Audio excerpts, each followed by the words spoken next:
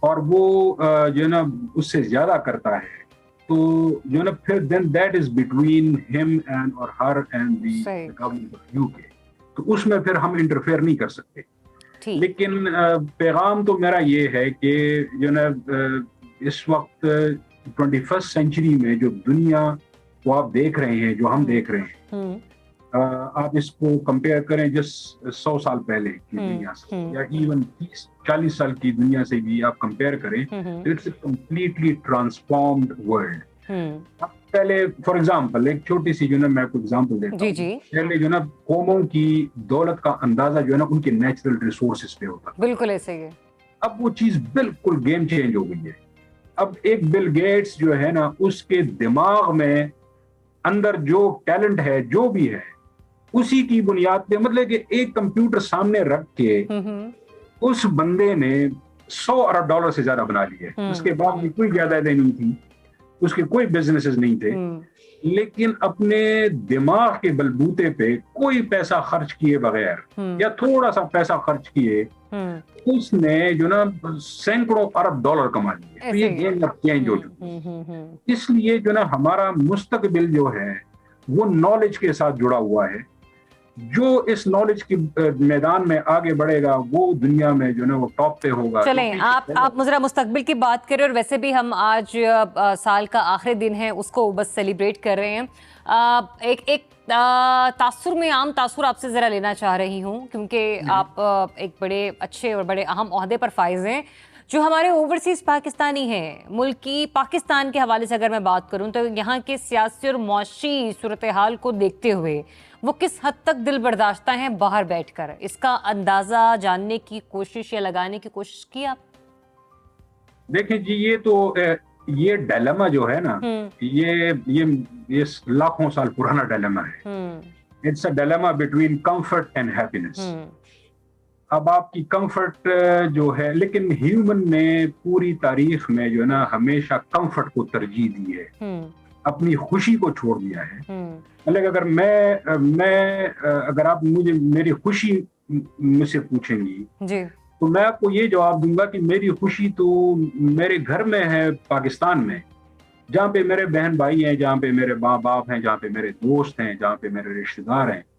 لیکن جو ہے نا اس مچ دا سیم وے یہاں پہ پاکستانی جو ہے نا کوئی ایسے نہیں آئے، جو ہے نا مجبوری کے تحت آئے ہیں.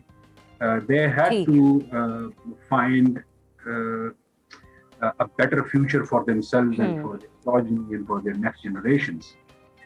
تو جو نا خوشی چھوڑ کے ادھر آئے ہیں. لیکن ان 50-60 سالوں میں آپ لوگوں نے جو پاکستان کی خدمت کی ہے یا جو کر رہے ہیں، مطلب اگر میں آپ کو یہ کہوں کہ you are the real backbone of the Pakistani economy, تو یہ بالکل غلط نہ ہوگا.